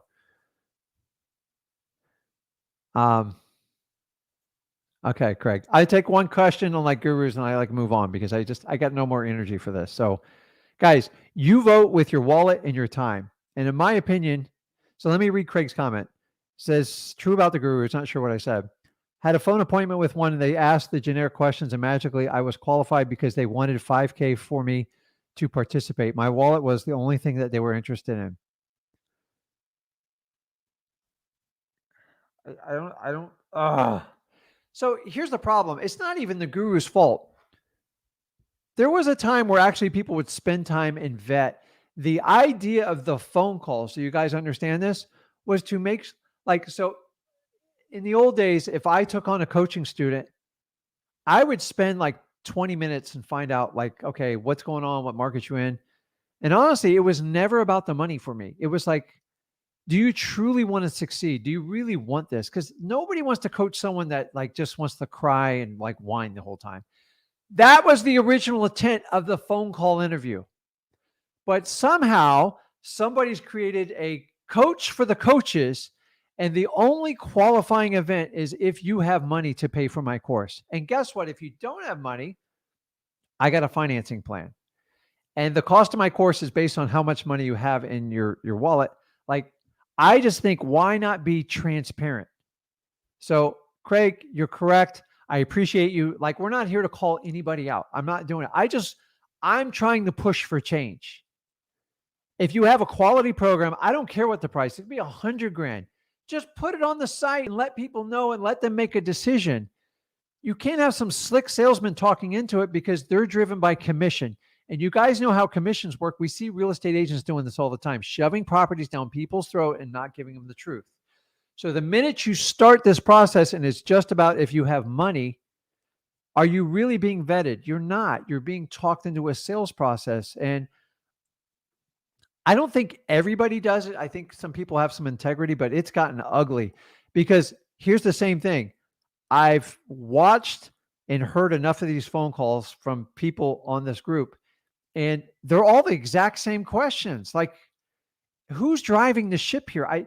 Guys, you've got to wake up. There is a revolution going on in wholesaling, and we're talking about the whole legislation side. What do you think caused all this chain reaction for negativity in like wholesaling? It's the promise of gold at the end of the rainbow. If you pay me X amount of dollars, I'll lead you the way. And the minute someone doesn't meet, so if Craig paid $5,000, got excited about it, and he didn't succeed, Craig, it's your fault because you didn't follow through. Now, a lot of times that is true, but maybe you were overpromised a lot of stuff. Guys, 90% failure rate in this industry. I mean, the idea of the interview was to find people to give everyone the best success rate as possible. And here's the problem, Craig, is even if you pay, say whatever, the program is $5,000, then you got to spend another $5,000 to $10,000 a month in marketing. Because I'm gonna tell you, dude, I don't care who you are. You spend $5,000 to $10,000 a month, I can get you a deal. Like, it's I just don't think it's that hard if you have the right skill set. So this whole thing where you have to do it, why does everybody have to do a phone interview? For God's sake, somebody just put their price out there publicly. If you have a quality product, look at Tony Robbins, an amazing man, and the guy has dedicated his life to helping people. And if you have a program that helps people, I will personally endorse you on here. Tony Robbins, every one of his programs from 1997 to $1 million is all public on his website. Why? Because he's built the reputation that he's going to deliver every time. So if you're confident in your product, then it should be no issue at all in it. But why does everybody have this exact same process? And I get a lot of crap in this business because I just never follow the crowd. And guys, I am not going to follow the crowd. I don't care. I'm friends with most of these people. A lot of people are reputable, but in the last 10 years, this business has changed massively. And really in the last 5 years, it's going downhill. This is why we're being attacked. Who's teaching all these people? And what are we teaching them if we're just saying, hey, you got, give me X amount of dollars and you pass the interview process? It's terrible. So Saul says transparency is gold. I love this business. I will do anything to help protect assignments. I'm all about anything that helps the business, but we've got to be truthful. We got to work with facts, and we have to start being authentic. If you guys have not learned anything online, the BS, like go feel good, let's get all excited and start screaming.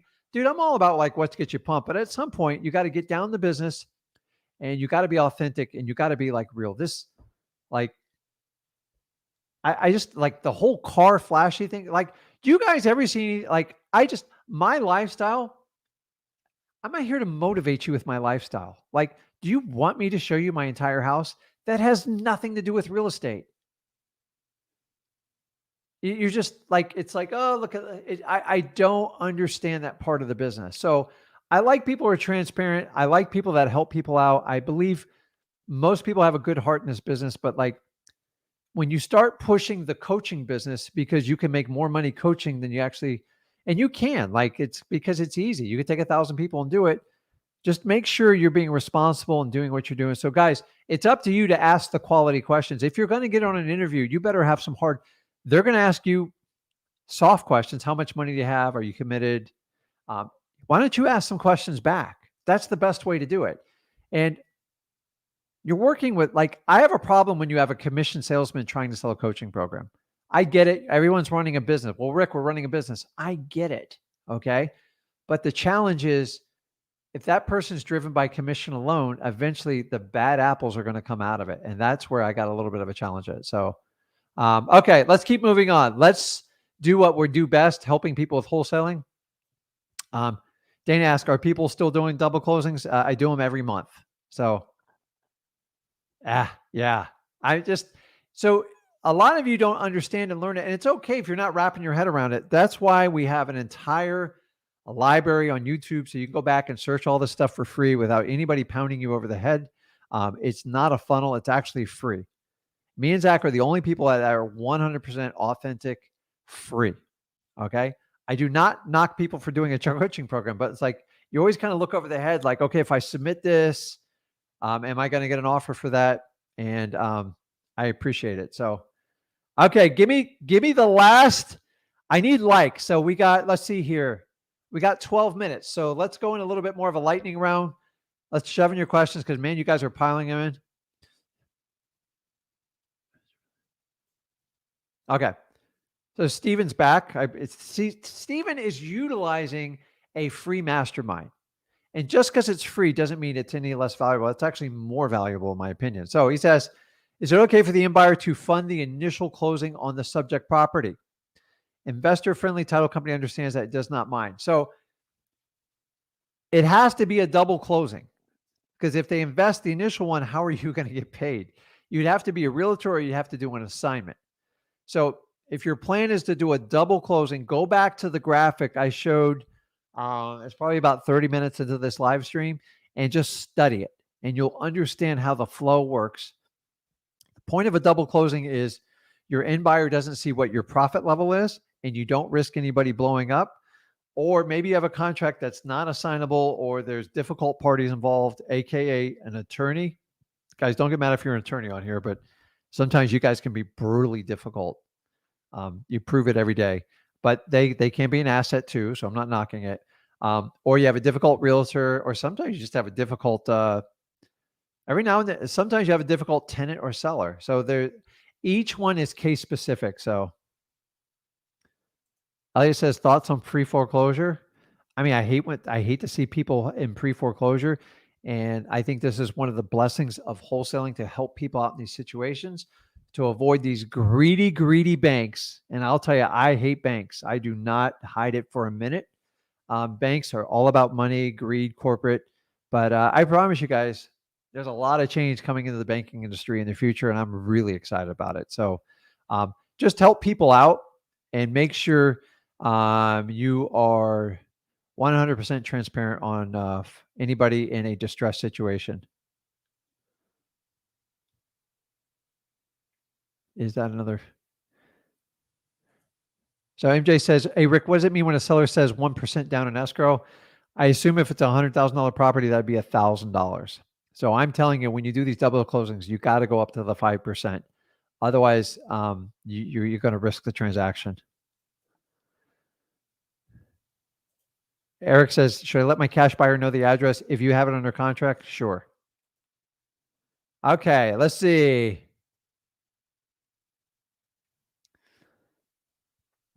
Okay. I agree. Man, you guys are answering half the questions for me. So Twin Flame says, awesome information. I appreciate it. Guys, give me some likes before we end here, because you got to tune in the next day or two. You're going to see something like really fun. It's going to be well worth your time. I promise you the value is going to be like through the roof. I don't use the word value lightly, because remember, I'm not selling you a coaching program. I'm just giving you value. So I think the value is very high. So Chris asked a question. When talking to the seller and they want a company name, what's a good response? I'd use Chris Beebe. Listen, people connect more with humans than they do entities. The problem is we have to use entities to protect ourselves when we close on these transactions. So I always go from a personal standpoint.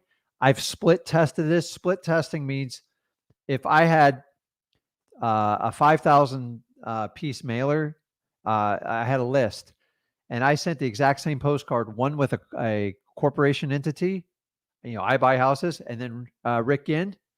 The Rick Ginn smoked the other one every time. I've been doing this 20 years, guys. I'm telling you, you need to operate from a personal connection and then use your entity to facilitate the transaction. And that should help answer your question on that. Great questions, man. Always on vacation. Always on vacation. I love that, because I think you just described my life. Since the day I turned 33, other than the first 2 years of like really digging in this, in wholesaling, which a lot of you are in that journey right now. And I promise you, it gets brighter. It becomes a lot of fun. But do we have hedge funds as buyers? Absolutely. How do you connect with one? It takes a lot of work. So I wish more people would share the hedge fund buyers, because you're not taking business away from anyone that does it. But search hedge fund buyers and Flip with Rick channel, and Zach has a great video on it, because we just dealt with 2 of them. So Sean, awesome question. Rick, do you continue to vet cash buyers over time? Let's say a buyer. Yeah, you have to. You got to refresh the list, man. It's painful. It's painful, but it's like upkeep. So like, if it's like anything else, if you maintain it, it will have value. It's an asset. If you let it sit, a car, a boat, a house, and you don't maintain it, it winds up being a liability. Same thing with your cash buyers. Stephen put it. Yeah, just search hedge fund buyers on that. So, okay. Let's see here. Man, you guys are really good at everything here. So Jason said, this is great content. We need all to be more educated on the closing process. Guys, I'm just sharing you like a real life experience. I've had a lot of pain in this business, learning stuff the hard way. And my goal is to incite you first so you can get out of 60% of you. If you hate what you're doing, dude, take note of it. Life's short, man. I don't want you to be miserable. I was absolutely miserable with the company I work with. I hated every moment of it. So listen, if you like what you see, please do me a favor, hit that subscribe button. And I promise you'll be notified every time we go live, and we really go live. And dude, smash that like button, man. I just need a little bit more love, and more people like us can connect, and we can have a lot of fun in what we're doing. So let's get going back to, let me get this off of here. I just want to clear the screen for everybody. Let's see. Okay. Okay. So lightning round. Let's go. I can see you guys are helping me out here. I'm almost. So Twin just submitted a deal. So my lovely people I work together on my team, get on it, or I'm going to call Twin Flames myself. But that's the idea, is if like we can get through it, it makes sense, I'd love to talk to you. But like we got to have, like, listen, I'm not taking 5-10 grand from you. So like you got to bring the heat. So I appreciate it, KG. I appreciate your time and your willingness. Guys, the more people we can bring in this channel and get this movement, we can make change happen. But you have to vote, number one, with your time, and then eventually you vote with your pocketbook. So since I'm not after your wallet or pocketbook, I just want your time. And if you're going to learn and be entertained at the same time, you're in the right place. So when we have, I'll be on with Zach. What is it? I'll be on Zach tomorrow. Probably going to do an extended show. We're going to have a lot of fun. And it's your favorite subject. I'm not going to reveal it yet. And I like to have fun with Zach because he's still my son. He's still my little boy. You guys seen him as like this grown man, but he is a badass in this business. But like, I don't know, if you have kids, you know what I mean. So let's see. Anna, thank you for your time. See, now I'm getting the hard question. So now we can have fun. What did I do for it? So there is a great Will Ferrell clip. I believe it was in Step Brothers, and he says they provide you. God, what is it? So I love the movie Step Brothers. Really funny. I love Will Ferrell stuff because it's just like anytime you laugh in life, it's just fun. Like you guys, no matter like outside of wholesaling, if people can't make you laugh, like you gotta like, what the heck am I doing with this person? So I used to work for Zach will probably kill me. I worked for Enterprise Leasing. They give you the tools to be your own manager type of deal. But I used to, with a college degree, I used to vacuum cars in the South Florida sun in 99 degrees. And I worked my way all the way up to like regional manager. And I did that for 11 years. And I made a lot of money. Not a lot of money. It was a good job. And I didn't wake up out of my coma until I was 33. So if anything I can do is help you guys wake up and understanding life doesn't have to be average. I'm telling you, it can be absolutely phenomenal, but you got to bring it. The first thing you do is got to get control of your finances, and then you got to get control of your time. If you can't control those two, everything else seems very hard to do. And that's just my 33 years of working through it. It took me 2 years to be really successful in wholesaling. But I tell you, I did it right out of the gate. I did really well. I made a lot of mistakes along the way. And I am still learning this every day. Nobody knows it all. Any guru who tells you they absolutely know it all, they're completely 100% lying to you. Like, I'm just telling you, I'm not invited to any coaching conferences. I don't want to go. And honestly, they can play in their own pool, and I'm fine with it. But because I do things differently does not make me the enemy. It makes me the innovator. And I'm sorry, change is coming. You either accept it or your business model is going to change. So we all talk about change. The industry is changing on the legislation side. Why shouldn't it change on the coaching side? And I'm all about pay for play, but when you got thousands of coaches teaching the exact same thing, all diluting the brand, the pricing, and the quality of the information, that's where I draw the straw.